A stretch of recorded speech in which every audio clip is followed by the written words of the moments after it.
Welcome back to Edgework on the Hammer Betting Network, a daily live NHL show Monday through Friday, 10:30 a.m. Eastern Time. You can find us on YouTube as Edgework. You can find us on Twitter as Edgework HQ, and you can find us on the BetStamp app in the Find Betters section, where you can see all the picks tracked in real time and how we've done throughout the course of the season as Edgework HQ. We did a quick little rebrand there, make sure everything's reformatted and the same. So everything is Edgework HQ. You can find us there. And if you miss any part of it, or if you know you're going to miss a day and you want to listen to it back after the fact, you can find us on all podcasting platforms as Edgework there. So make sure to go check it out. Like, subscribe, rate, review, all that fun stuff. We greatly appreciate it. No Todd today.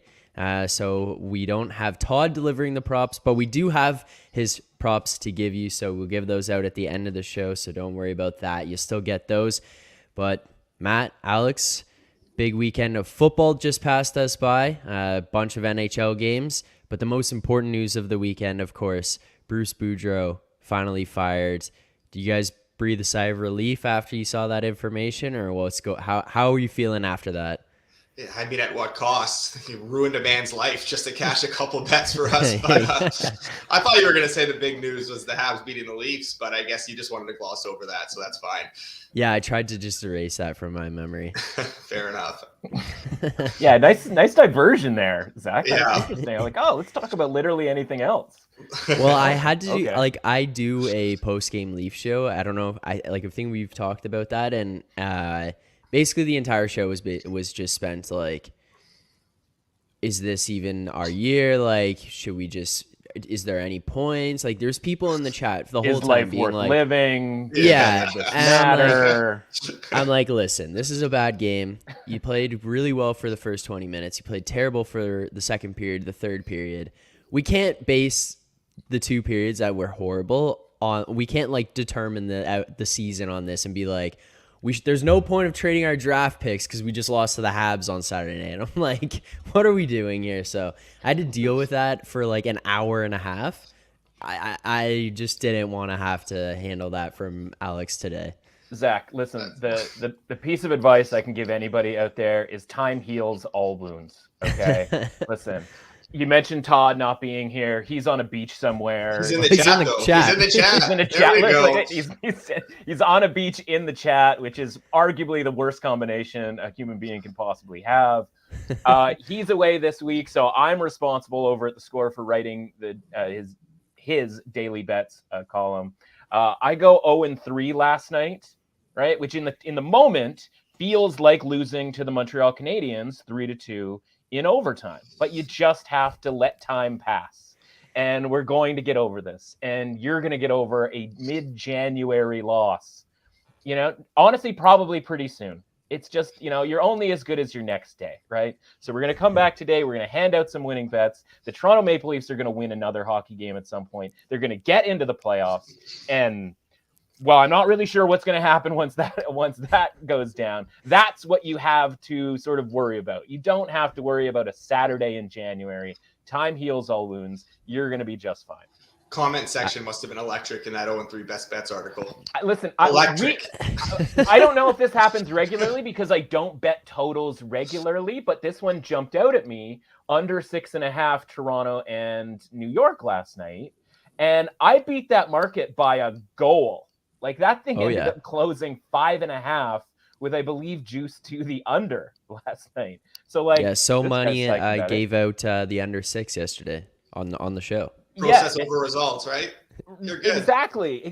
And it was 6.5 in the morning, first thing in the morning when I wrote it, and like 5 goals in the second period, and you just sort of shrug your shoulders, man. So like, process over results.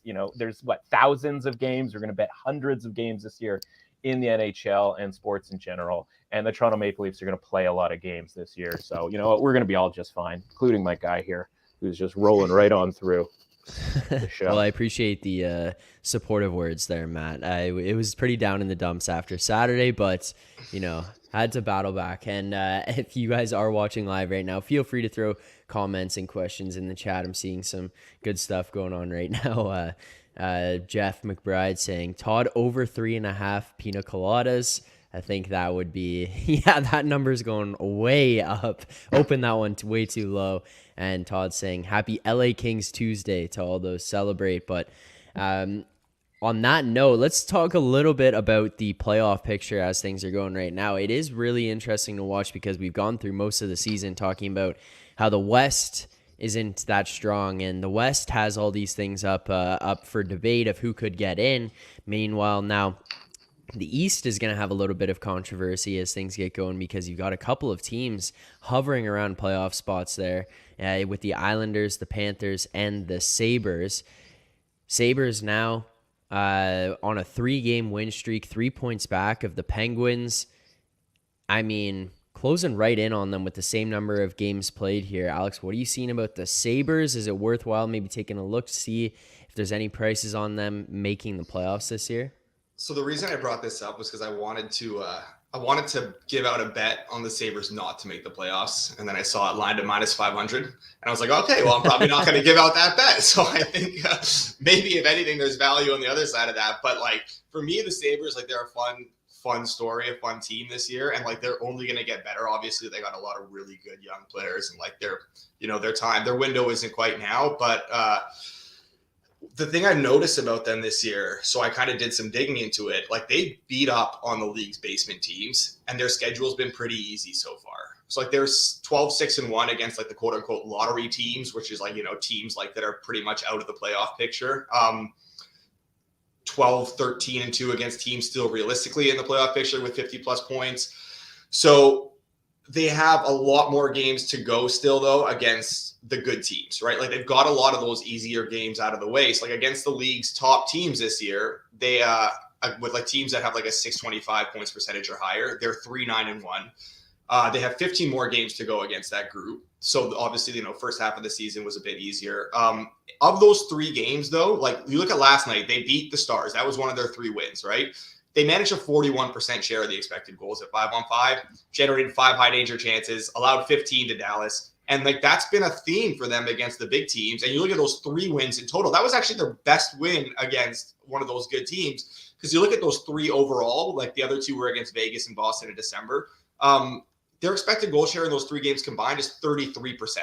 And they've been out-chanced, a high danger chance, 40-15. So like, there's nothing that suggests they're going to suddenly turn it around and start beating these top teams, which they're going to need to do if they're going to get into this, into the playoffs, because it's not like they just have to like stave off the teams below them. They actually have to make up ground. So given like the way the schedule kind of maps out for them over the second half of the season and like their results so far, I just don't see how they're going to be able to make up this ground and get in there. But like, if you're a Buffalo fan and you hate hearing that, like it's only going to get better because this team is pretty stacked with some great young players, and like the next few years are going to be a lot of fun for them.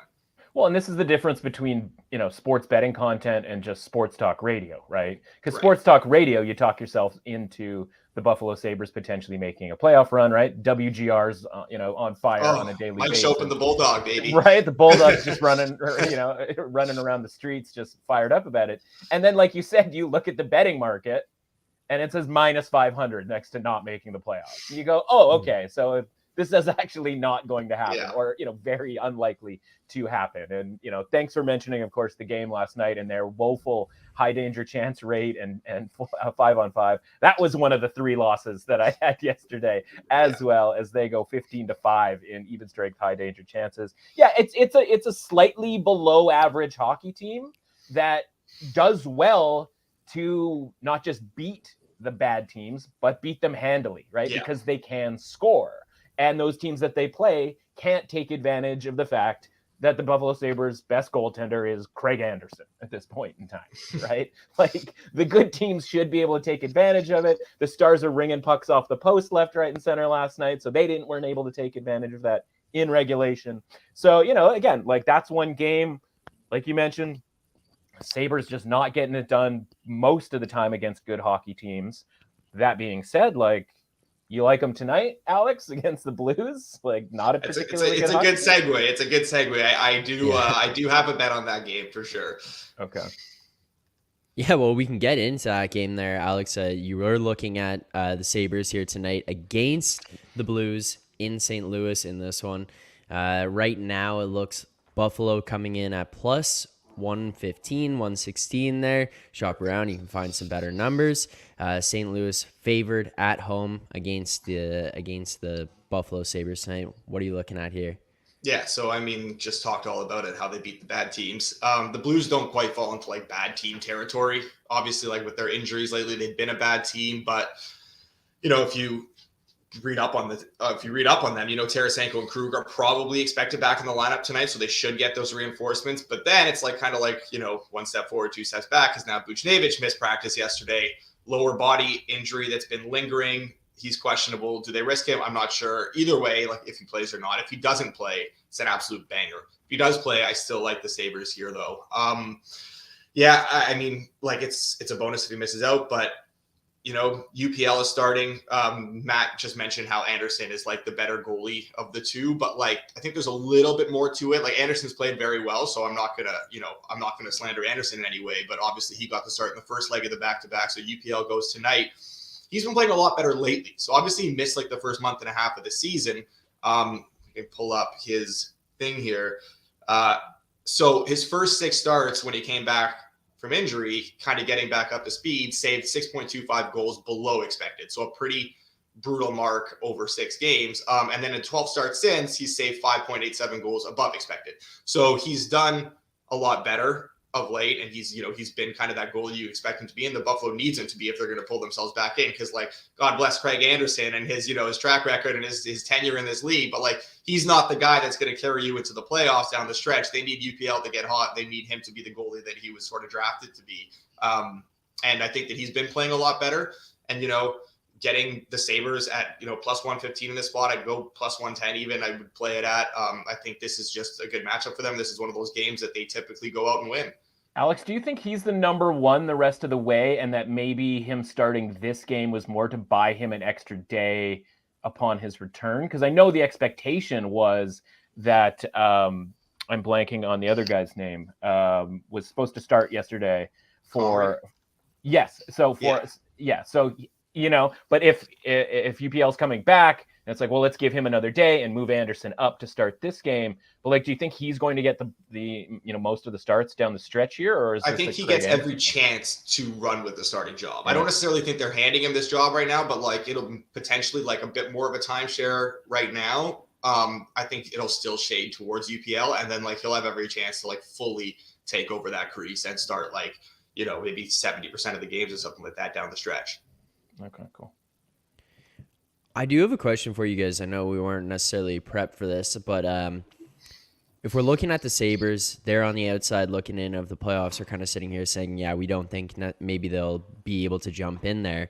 Looking at a team like Florida, they are tied with the Sabres. They're tied with the Islanders in points. They do have 3 extra games played on Buffalo, on Pittsburgh there. They do kind of feel like they're heading in the right direction a little bit, at least just like watching them. I've watched their last few games here. Like it looks like they're getting things going. Yeah. Is that a team? Like it always keeps coming back to, and it's everyone that I've heard. It's talking with you guys. It's talking with the other guys on the other shows. there's one reason that people continue to put a doubt on them, and it's the guy standing behind the bench, Paul Maurice. But is there any way they can overcome that? Or is it just kind of like, no, I don't think that could potentially happen? I thought you were going to say in the crease, not Paul Maurice. Well, I was like, I would lean to the crease, but it's looked better. Like, it hasn't been as detrimental as it was to start the season. And like anybody I've kind of heard from at this point has been like, well, Paul Maurice is still their coach. Right. I guess the Paul Maurice thing, while totally valid based on his entire time with the Jets, nobody was a bigger fader of the Jets than I was during that period of time. But all I can sort of ask of the coach is get the players to play in a way where they are, sort of plus EV at even strength, right? And then you get into, sort of the penalty kill and the power play and all that sort of thing. Most of the time, that's kind of, a coordinator, assistant coach type of a role too. And so as long as the motivation and all of the stuff that's in the stew, if you will, gets a team to play at sort of a 55% expected goal share type of a rate, right? Like those sort of top 5, top 10 metrics that the Florida Panthers have. And then you go, okay, well, are they getting the goaltending that's going to allow that to become, into fruition, actual victories? And that wasn't happening at the start of the season. And now it's happening a little bit. Like even this Alex Leon, I don't know the pronunciation because I just found out he was a human being 2 days ago. A lion. Alex Snoop Lion. He comes in, he plays like just average goaltender for a couple of games, and they win those games. Now, last night, notwithstanding, that's the third one of the 0-3 night. Because I'm gonna be out in the dumpster somewhere, consistently backing this Panthers team, hoping that they eventually, from somebody, people that I know, or $10 million goaltenders, or people I don't know are $10 million goaltenders. Like eventually, they're gonna get average goaltending, and this is going to they're gonna catch up to where they're supposed to be. So, and the baseline has come up a bit. That's what I'm saying. Yeah. And so it has come up a bit, and so have the victories, right? They were, I think, like 5-2 or something, or 6-3 or something like that going into that game last night, right? So like it's coming along here. I don't know that the goaltending will ever be good enough to go on a 10-game winning streak or something along those lines that the Panthers of last year and the year before would do. But that's all what we're kind of waiting here for. And it isn't, right. It's not like Paul Maurice has this team all of a sudden playing sort of sub 50% even strength hockey the way that, he did basically for 5 years there for the Jets towards the end. And the talent's there, like on any given night, where they can easily go on a heater, get hot down the stretch, and make the playoffs. And like for me, it's more like I'm also worried about the teams they're chasing. Like I'm worried about Washington. I'm worried about the Islanders. Like these aren't teams that necessarily inspire a ton of confidence right now, or at least lately. So like there's definitely a path to them getting in and just completely destroying the Habs' hopes of a second lottery pick. So I kind of, you can see it coming though. Like you can see it coming. There's a lot. And I think they're going to be a little bit better. As much as I dislike Maurice, I think they'll be a little bit better equipped to play in the playoffs under Maurice than they were, last year. Yeah. So if they do get in.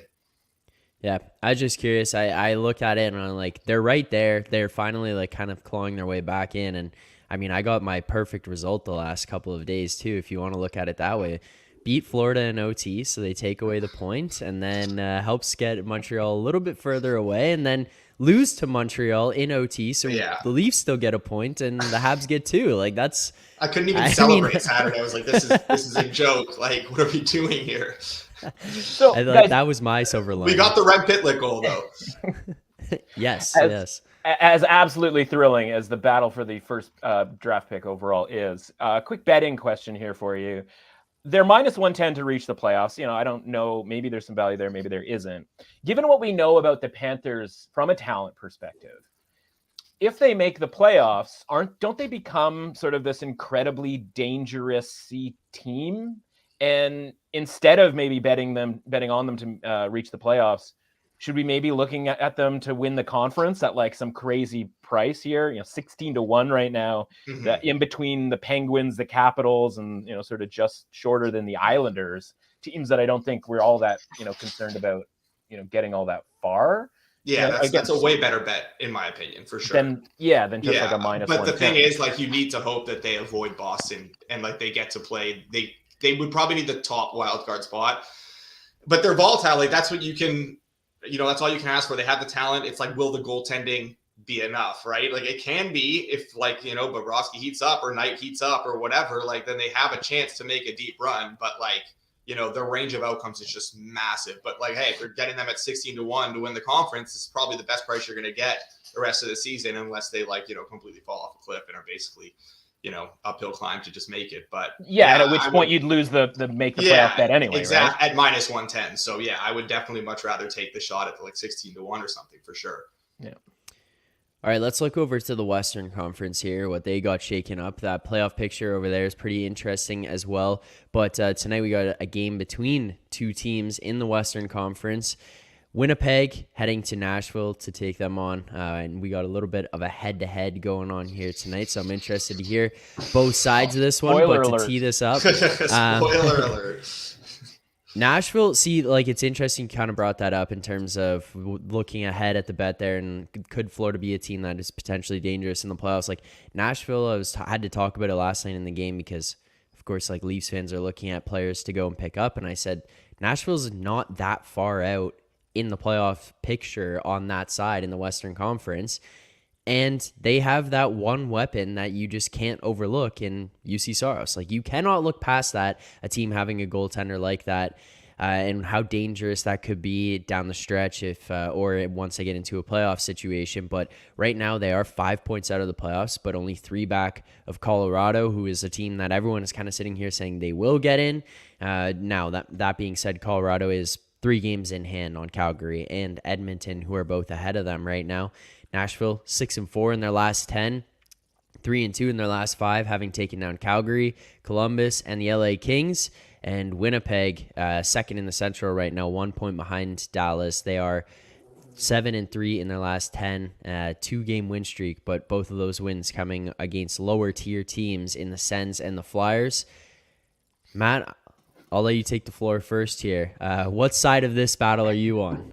Well, I think it's always more fun when Alex makes all these salient, you know, really good points, and then everybody's all fired up and ready to bet on the Jets, and then I come in and go, wah, wah, wah. But I can lead the charge here, and then Alex can wah me. I have the Predators as a better team than the Sabres, the team that, you know, we've obviously mentioned. Certainly this season from an even strength standpoint, I have them better than the Avalanche, which again is why the Avalanche are in the sort of quasi predicament that they're in right now. I have the Preds favored in this game ever so slightly. I shouldn't say that slightly, but by 55-45 type of a margin. Here's how I kind of get to those numbers in sort of layman's terms. The Jets are a much better team at home than they are on the road. I have them at about sort of a 53-47 against an average team at home, and it's the inverse, 47-53 when they go on the road. And now they go on the road here against the Predators, who UC Saros, as you mentioned, is a half goal better at home than he is on the road, right? So that's going to kind of tip my scales even a little bit further. When, you know, I mentioned that the Predators are this, you know, better team than a couple of these other teams. They're still only about slightly above average. So if I'm talking about the Jets against an average team, I'm probably talking about them against the Predators, right? Like the Predators are a pretty good example of an average team. And so if I kind of look at the Jets like they're 47% on the road to beat an average team, then at plus 100, at plus 105, there's even some plus 110 available out there at a place that I've never heard of. You know, I'm going to take the Preds at anything with a plus in front of it in this game. Now, I also look at the Jets' schedule, and this is their 5th game in 8 days of a 5-game, 8-day road trip. They just won a couple of games against, honestly, not that particularly great competition. And kind of a long road trip from a travel standpoint, right? Like up Montreal, through Canada, into Philadelphia, then now down to Music City. This isn't exactly like a Southern-only road trip. This is kind of a weird outlier situation. Meanwhile, the Predators in that same time frame have played like 2 games. So it's a well-rested group that has their best player playing better at home by a full half a goal here. And I'm getting plus money on the Predators against a team that I don't think is particularly good on the road. So at the end of a road trip, by the way, and they'll go home, they'll play 3 home games and then have the All-Star break. This is kind of a really tough spot for the Jets to get up for in again, a situation, a matchup that doesn't necessarily favor them based on the fact that it's being played in Nashville. It's funny. We kind of we're like the embodiment of the market here, where like the Jets actually did get bet up a little bit earlier today, and now the Preds reached a certain price, and now the Preds are getting bet back down. So like we're kind of, in that same, which happens a lot in these head-to-heads, yeah, right? It does, I go head-to-head with Todd a lot, and Todd's like, "Oh, I'm on them at minus 115 from a last night price," and I'm like, "Well, I've waited until all that price is gone, and now I'm on them at plus 115," and we're like, "Okay, we're both kind of in the same zone here." So, right. Yeah. But yeah, even just from just specifically like today perspective, right? But yeah, I mean, this is a big moment for me because I bet on the Preds a lot this season and did not end well for me more often than not. It seemed like when I was on them, I would get the Saros not so much trying games, and then I would bet against them, and Saros would black out and get a shutout, which bodes really well for your Predators bet tonight, if we're being honest. Right. This is kind of an interesting. There we go, Todd. So we got a 2-on-1 here. And there we go. We got a 3-on-1. It's an interesting case study for me though, because the Jets are kind of like you can't factor in the priors as much. We talked about that before with like the Maurice stuff, right? And then obviously you look at like the large part of this season, and they didn't have Nick Ehlers, right? So like it's kind of like probably their best player. How do you like value their numbers pre-Ehlers, post-Ehlers, and obviously small sample size with Ehlers? So kind of a bit of a difficult thing to quantify. So, but for me, I mean, with Ehlers back in the lineup, this team has been lights out. They posted I can pull it up here, like a 55% expected goal share, something like that over those 10 games with him. They're generating a lot offensively. And now they're facing a Preds team that, over the last month and a half is just getting absolutely caved defensively. They're giving up a ton of chances. I think they're bottom 3 or bottom 5 in the league in expected goals against per 60.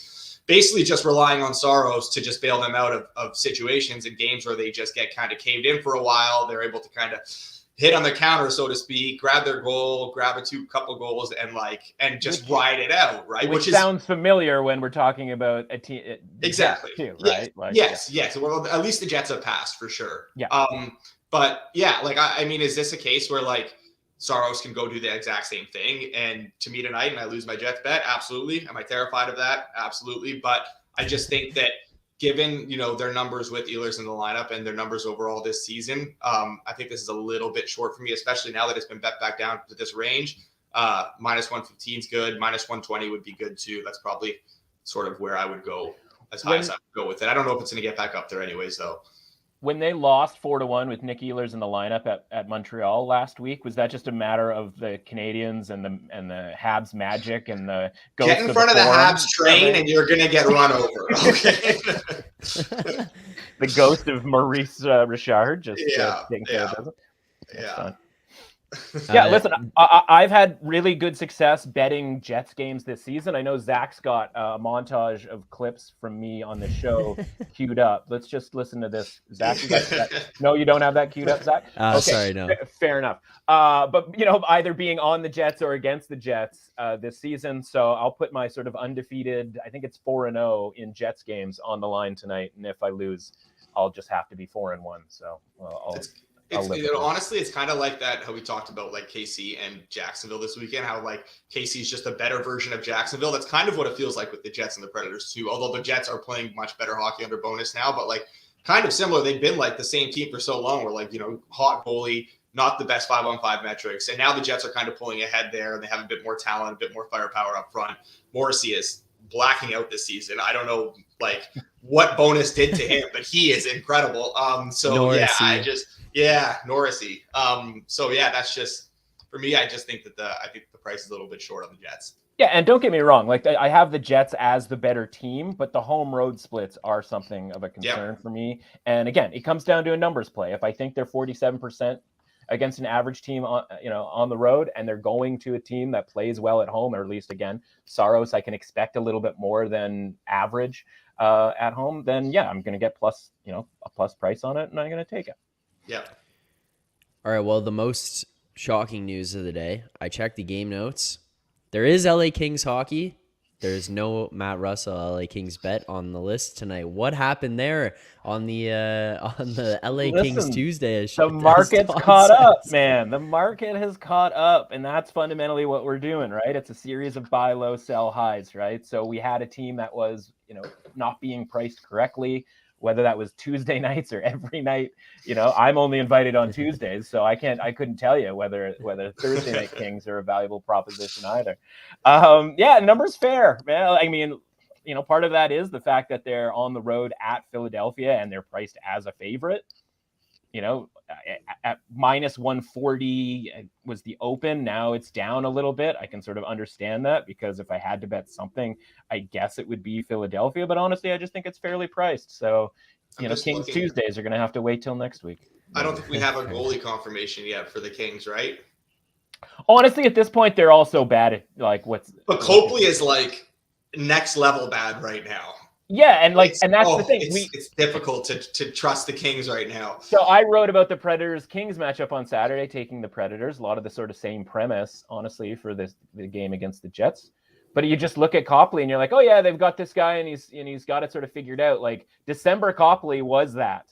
January Copley, not so much, right? And so if the market's gonna price the Kings with competent goaltending based on what they did and what Copley did in December, but we're going to get sort of Jonathan Quick goaltending in the form of Copley or in the form of Quick, then we have to go back to where those prices were when I liked the Kings, only we're not. We're pricing them sort of higher, and I'm out on that concept. What was it, like 2 goals in like 45 seconds or like 35 seconds the other night against Nashville that Copley allowed to start the game? Yeah, and then the Predators down 2-0 inside of a minute. I was going to be in a dumpster somewhere. But you do have a bet on a team in the Western Conference there who is on the road tonight. The San Jose Sharks taking on the Detroit Red Wings. Why do you like San Jose tonight, Matt?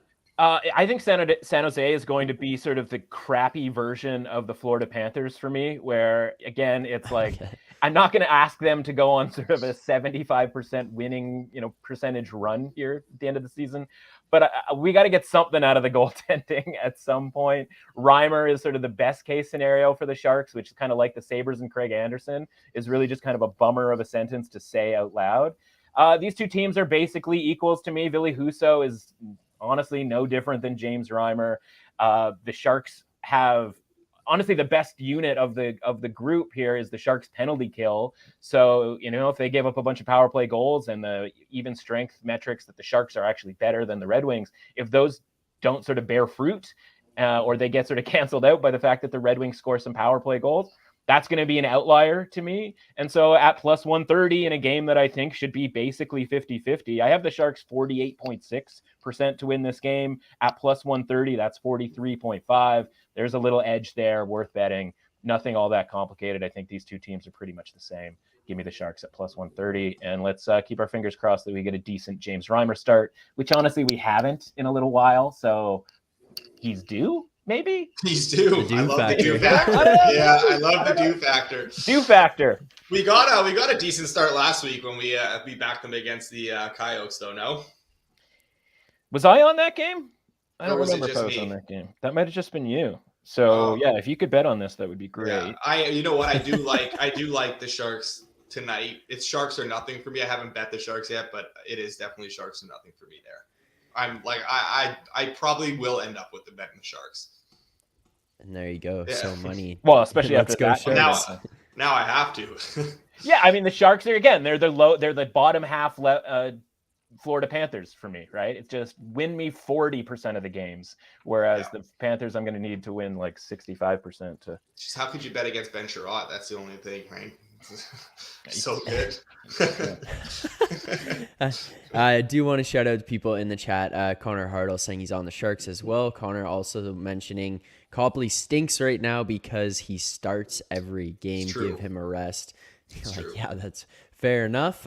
So thank you to everyone who's active in the chat. And Todd, if you're still in there, this might be the point in time where you have to turn this off because I don't know if you're going to like what you hear. Matt, you're going with the Vegas Golden Knights tonight against New Jersey? I was only doing it because I didn't think Todd was going to show up in any way, shape, or form because I don't want to disappoint my guy. I tried to do this in secret. You guys have blown my cover. At plus 150, yes, that's what we got to do here. Everybody's jumping off the Golden Knights bandwagon. honestly, since Christmas break, it hasn't been that bad. I think they're like 5-7 or 6-6 on the money line, something along those lines. But they've actually been playing decently defensively, limiting high danger chances. I think it's just them and Carolina that have allowed fewer than 100 high danger scoring chances at even strength since Christmas. So it's not that bad. The other strange thing in all of this, and I don't know, this only kind of, I should probably known this before this morning. The Golden Knights are way better on the road from a winning percentage standpoint than they are at home. This team that has the alleged, Vegas home ice advantage is, I think, 14-5, something along those lines on the road, whereas the Devils are basically dead even, 500 on the money line at home. So it's not like they should be feared going into New Jersey. And by the way, the Devils are in like the mid 20s, I think 23rd, 25th, something along those lines in their expected goal share since Christmas. So as hot and as awesome, and we all just showered them with roses for the start of the season that they had, and all of that was full value, hasn't necessarily been the case, at least from an even strength standpoint, since the Christmas break. And that having happened about a month ago and being the sort of clean break in the schedule is kind of where I'm using a lot of the sort of recent metrics, because that's kind of a nice clean spot that has, 10, 15, 20 games, something along those lines as we get closer to the All-Star break. So don't love the way the Devils are playing necessarily. Don't love them at home, and like the Golden Knights, playing some good defensive hockey and a pretty good road record. So at plus 150, I certainly don't have them 40% to win this game. I think it's closer to 50%. All right, and last game before we get into the props here. No, Todd says in the chat, don't blame you. More likely to play Vegas than New Jersey at that price. There we go. That's basically Todd saying that he's definitely going to bet on the goal. That sounds like a consensus to me. That is a signed confession from Todd at that point. Last game before we get into the props and wrap it up. Todd's list of props. Matt, new coach in Vancouver. Yes. Huge favorites tonight at home against Chicago. You're fading them. What's going on there? Yeah, honestly, just wanted to talk about this for 5 seconds. It's going to be longer than that. Breaking news. Normally, right, we do the thing in hockey, midseason coaches are getting fired left, right, and center, most seasons. I don't know how this was the first coach fired. Congrats to So Money and Alex. And you go, okay, well, we have to back the team because they've got a new coach. But normally what happens in these mid-season firings is there's people like picketing on the streets to get the coach fired. Everybody has blamed the coach for a terrible start. The team has quit on the coach, right? This is obviously a very different situation, right? I don't know whether the team, from a team standpoint, I don't know if they were trying as hard as they possibly could for Bruce Boudreau, but I also don't know that they weren't. I think they just stink. Particularly defensively. And I don't think Rick Tocchet in one day is going to turn that around, nor do I think this sort of saga is going to have some huge piece, relief off of their shoulders, because unlike the situation where, oh, good, thank God we got rid of the coach, that guy was brutal, the fans, the media, the community is up in arms about how the organization handled this whole situation, right? Except for JT Miller, apparently. This isn't, and maybe JT Miller goes off. He's thrilled. And so I wrote today, maybe the Blackhawks lose this game because they're bad, but this is also a Blackhawks team that's 6-2 in their last 8 games, and they're not feeling everybody's tanking, narratives and all of that sort of thing. And listen, the Blackhawks as an organization with, Kane and Taves at least playing, they're going to be interested in going to Vancouver. They always are, years and years later. It's not like the players on the team. I mean, obviously, I think 17 out of the 20 of them weren't involved in that sort of rivalry from years ago, but at least the leadership was. So they're going to be up for this game. Again, they're feeling pretty good about themselves, whereas the Canucks are feeling pretty bad about themselves. And honestly, if the Canucks were capable of better defensive play and hanging on to leads and good quality goaltending, et cetera, we would have seen it at some point earlier on this season. Because again, this isn't a situation where everybody demanded that the coach get fired. This was something that was the writing was on the wall since basically the summertime. So don't rely. I guess the point is, don't rely on the new coach bump when 3 guys wanted to fire the coach instead of 3 million people. Right. All right, fair enough. So we locked those in. So far, official plays for today that we have San Jose plus 129 money line, Vegas plus 156, Buffalo plus 118, Chicago plus 198. So got some big plus money bets there today. And those will continue with our Toddy props section. Todd not on the show, but we will close out with the list he sent over.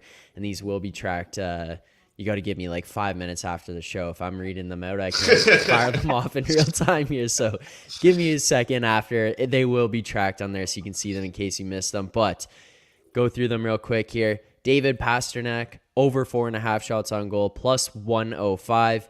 Brandon Montour, over 2.5 shots on goal, plus 100. Kyle Connor, over 3.5 shots on goal, plus 120. Trevor Zegras, over 2.5, minus 102. Nico Hischier, over 2.5, minus 114. And finally, Alex Pietrangelo, over 2.5, plus 108. Well, Zach, I think there was one cut off there. It's Sergey Tequila, over 3.5, minus 500. I think he's got there at the Miguel bottom. Mimosa. I think that line is short. I would be good to play that up to like minus 10,000. So I feel bad only giving out 2 bets on this show, and we've got like 6 from Matt and 5 from Todd from Mexico. So I don't know. It is what it is. We're good. Quality over quantity. We're not forcing them. No, that's what it's all about. Alex, you can take the Habs at plus 300. That counts for like 3 bets if you want it. Yeah. Honestly, interesting question. Are the Habs the worst team in the NHL right now, given their injuries? Like, are they favored on a neutral? I mean, you're not getting neutrals in hockey, but obviously, like, say, are they favored on a neutral over like a Chicago, or I mean, maybe Columbus is probably the worst team in hockey, even though they have a little bit of talent on that roster. That team is horrible, but like, they got to be bottom 3 with all the guys they have out right now. I mean, I think the Anaheim Ducks are on line 2 calling in, but I think a different question is Montreal the worst team that you're absolutely comfortable with betting on at some of the prices that we get this team? Obviously not tonight because it's the Bruins, and the Bruins, by rule, don't lose hockey games. Yeah. Which is why Jim Montgomery is still the favorite for Coach of the Year. And if you didn't think I would get in the fact that Dave Haxtell is now the second choice for Coach of the Year at plus 800, you're sadly mistaken, Zach. They got to be getting close to favorites to win the Pacific too at this point. That division race is pretty spicy, and they're right there. They're right there. If there was only some sort of show that you could have tuned into during the holidays. But you're going against your cause here with a Vegas win maybe hurts you a little bit. Listen, short term, long term, time heals all wounds. Zach is going to be fine. The Seattle Kraken are going to be fine. The Maple Leafs, that's debatable. Montreal. Wow. No, you know what's crazy though? I mean, this is not really. I just was looking at the standings and stuff again. Boston is so far ahead of everyone. It's like to the point of comical. Like I looked at it and just started laughing. I'm like, the next closest teams are Toronto and Carolina. They're 12 points behind them. 12 points. People keep saying that this is unsustainable and the regression and whatever. And like maybe they get some regression in goal from Olmark. I don't know, but like this team is actually unbelievable. Like their roster is loaded. Yeah. Are they going to go out and get like a Bo Horvat or something like that too? Or like, I don't know, like Taves. Imagine Jonathan Taves, Taves, Bergeron, Krejci right there. That like this, I don't know. It's going to be a chalky team to bet on in the playoffs, but like kind of hard to go away from them. If the Boston Bruins get Bo Horvat, I'm going to be on the beach in Mexico, and I'm never coming back. So let's just get that out on the streets right now. Never again. Yeah, it's insane. Like I looked at it, they don't, even if they're not winning, like they're just, we'll pick up a point. Like they just find a way. Charlie McAvoy dancing through teams, like it's unbelievable. And from a betting standpoint, and I joke about the Kraken Haxtell thing, but the important thing is that as long as Haxtell gets into sort of the second choice. And for Montgomery, eventually I'm going to have to bet on Montgomery just to sort of get a profit on both sides, right? Like that is sort of a salient sort of betting, piece of advice. The whole point of the Haxtell bet was that he was somehow lumped in with a bunch of guys who were going to be on the streets at the end of the season. And now the Kraken are at least getting acknowledged for the job that he's doing. And the idea was that at some point, like this historic Boston run wasn't going to be historic because I don't know about you guys, like I like betting against the concept of history and outliers and teams doing things that is basically unheard of. But as long as Boston keeps winning, like I can't even deny that if they win 65 games this season, that okay, he should probably get coach of the year. So, I got to sort of manage that when it comes to, okay, let's just grab a piece of both guys here and get out alive here. But I think right now it's a 2-horse race. Yeah, I feel like there's a lot of people who don't necessarily like grasp that concept with futures, but like no matter what happens in this market now, you made a very good bet, even if the Kraken tail off brutally over the last 30, 40 games, whatever. Like this was still a very good bet because you put yourself in a position to do a lot of things with it now. Yeah, exactly. And also, Alex, I watched that Columbus team play last night, and they are very bad. So Johnny Gaudreau just got his money and just guys, I'm done. I don't know. Yeah. It's embarrassing that he went there to begin with. Oh my God, it's this team is brutal. And Connor Bedard should not go to Columbus. Don't make him go to Columbus. Come on, we can't do that to him. But worth mentioning, if somebody wasn't super locked in on hockey last night and hasn't checked the scores and just listened to the way that we just talked about the Blue Jackets, overtime loss. What I mean? So anytime we get sort of worked up about results in a hockey game, just remember that we just talked about the Columbus Blue Jackets like that, and they were, and you could make the case they were a penalty shot, a Gaudreau penalty shot away from maybe winning that game. Who knows what happened? But again, that went to overtime. So who knows with any of this stuff, man? Who knows? If they cared about winning this year or doing anything this year, then Larson would have been fired a long time ago, and we would not have been celebrating that Boudreau firing. So it's a good thing that we owe them a little bit for just completely mailing it on the season from an organizational standpoint and an on the ice standpoint. All right, well, if you guys enjoyed the content today, make sure to hit like on this stream. You can also subscribe to the channel on YouTube. Turn on notifications by clicking that bell so you get notified every time that we go live on this channel Monday through Friday, 10:30 a.m. Eastern. And if you want to track the bets or you want to see what they were after the fact, like when I go and log all of Todd's shot on goal props here, you can find that on the BetStamp app in the Find Better section as Edgework there.